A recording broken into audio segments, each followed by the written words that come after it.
Right, ladies and gentlemen, welcome back to the channel. The Premier League is officially fucking broken because after all the loopy results we've seen this season from multiple sides, Everton have just gone and maybe topped the lot with a 5-1 away victory against Roberto De Zerbi's Brighton at the Amex Stadium. I simply cannot believe what I've just witnessed, to be honest. The fact that Everton, who've struggled for goals so much this season and struggled to keep goals out of their own end this season, have gone to Brighton, one of the most informed teams in the league this season, a team that are literally 2 weeks ago off the back of beating Wolves by 6-0, and Everton go and score 5 goals and only concede 1 against an 11-men Brighton team who created a lot of chances, in fact actually somehow created more chances than Everton. And yet, just if you look at the stats, I mean 2.81 expected goals for Brighton to 2.24 for Everton isn't the most outrageous difference, but possession 77% to Brighton, 23% to Everton, 23 shots for Brighton, 10 to Everton, 5 big chances for Brighton, 4 for Everton. The final score, Brighton 1, Everton 5. I just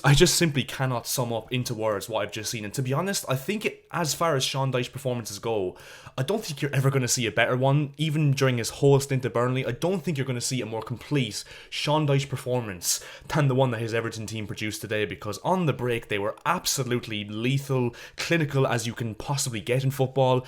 And even still, I say clinical, they maybe actually could have scored 6 or 7. There was 1 or 2 really good chances that they missed, especially in the first half. But yeah, like I said, I mean, as far as a Sean Dyche team goes in terms of performance, you are not going to see a better one from this Everton team. And in terms of that front four, I thought every single one of them were absolutely incredible. Dwight McNeil, first and foremost, who obviously got 2 goals, got 2 assists, and one of those assists obviously being the OG, which he won't get the assist for officially. But yeah, he was absolutely sensational today, Dwight McNeil, in terms of his ball carrying ability. He carried the ball into the final third for Everton so well on a number of occasions, and obviously that second goal for him where he absolutely pile drives it into the back of the net past Jason Steele in the 96th minute, and even his first goal where he completely and utterly sauces Lewis Dunk and Jason Steele, goes around them with ease, celebrates before the ball has even reached over the line. And yep, he was my man of the match today, a 9.9 rating for him on SofaScore, which is thoroughly deserved. Like I said, 2 goals and 2 assists if you count that one for the OG, which I will in my head. And yet just an absolutely brilliant performance from him, obviously a player that Sean Dyche knows well from his time at Burnley.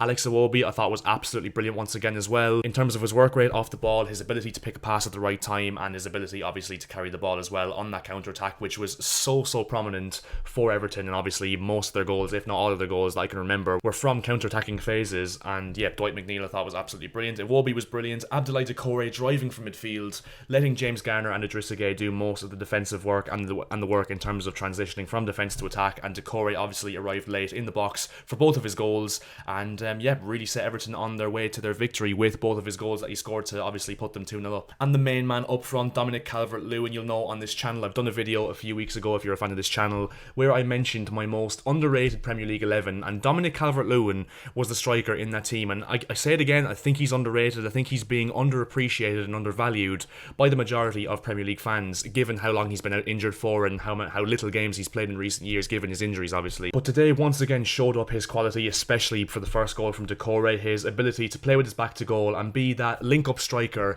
obviously such a physical presence as well, so he's well able to turn his man, which he did brilliantly for Lewis Dunk, even though it was kind of poor defending from Lewis Dunk. But Calvert-Lewin, elite level hold-up play, elite level target man ability, which is so important in this Sean Dyche system, hence why I think Dominic Calvert-Lewin will be a very important player between now and the end of the season, and overall going next season as well, if Everton do stay up and they do manage to retain his services under Sean Dyche next season. I think he's the dream forward for Sean Dyche, and I don't think there's many players in the world of football that he would rather up front for him in Dominic Calvert-Lewin. I thought another key player as well was Jordan Pickford. Obviously made some absolutely brilliant saves, made 2 or 3 top quality saves. And to be fair to Jordan Pickford, right, I was one that even 2 or 3 years ago I was saying this guy is one of the worst goalkeepers in the Premier League, to be honest. I think he was that bad at one stage, but in recent seasons he has really stepped up as an important player for Everton. He's clearly a leader given how fucking vocal he is. I mean, he never stops shouting, but yeah, he steps up when Everton need him most, and yeah, he made some absolutely crucial saves. He always makes these crucial saves when Everton need him most, in a relegation battle in particular,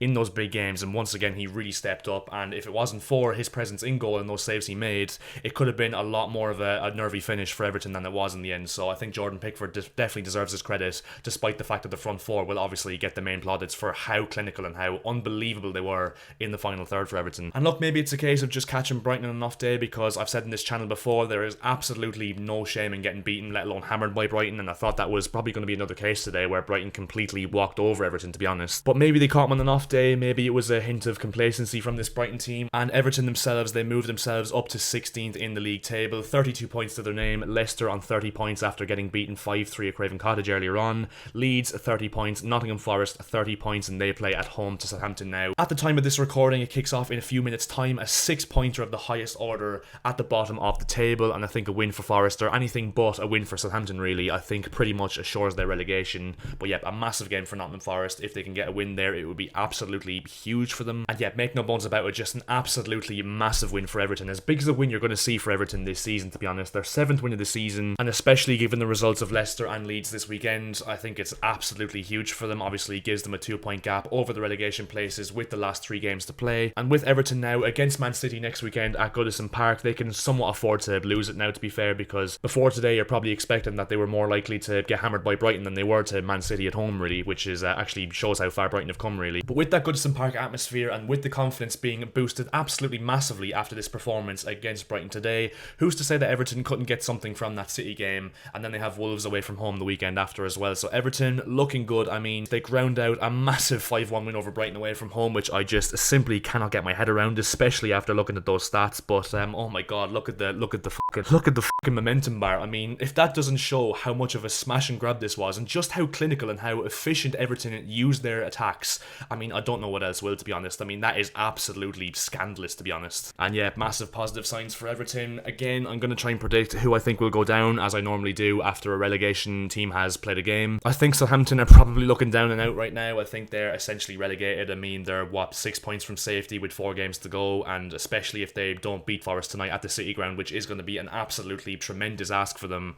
Yeah, I think Southampton are just about done and dusted. I think Leeds will finish second last. I just think they've got little to no fight in them right now, even though they showed a little bit at the Etihad and only losing 2-1 and, you know, trying to come back late on. But even still, I think Leeds are gone now. I think they've hit the worst run of form at the worst time, and obviously are conceding goals left, right and centre. And to be honest, I mean, I've said Nottingham Forest, I've said Everton up until before this game, but I think Everton will be just about safe now, even though, to be fair, in recent weeks I've said that Everton, under Sean Dyche, they're the team out of Everton, Leicester, Leeds and Forest. I think they're the most likely team, because of that Sean Dyche presence, that are the most likely to, you know, pick up a few surprises, especially given how tough Everton's run-in looks on paper. I thought that with that run-in, the most likely case was for them to go down ultimately, but I think, like I said in recent weeks, I think Sean Dyche is capable with this Everton team of pulling off a few shocks, no less so than today obviously, and yeah, Everton I think will just about be safe now. It's between Leicester and Nottingham Forest, and to be honest, for the first time this season, I actually think Leicester will probably be going down, because I think in recent weeks Forest have shown that they are capable of picking up points, especially given the fact that they beat Brighton themselves a few weeks ago, and I think they will beat Southampton tonight as well, which will move them up to 33 points above Everton in 16th, and will move Leeds and Leicester into the bottom 3. So to be honest, right now,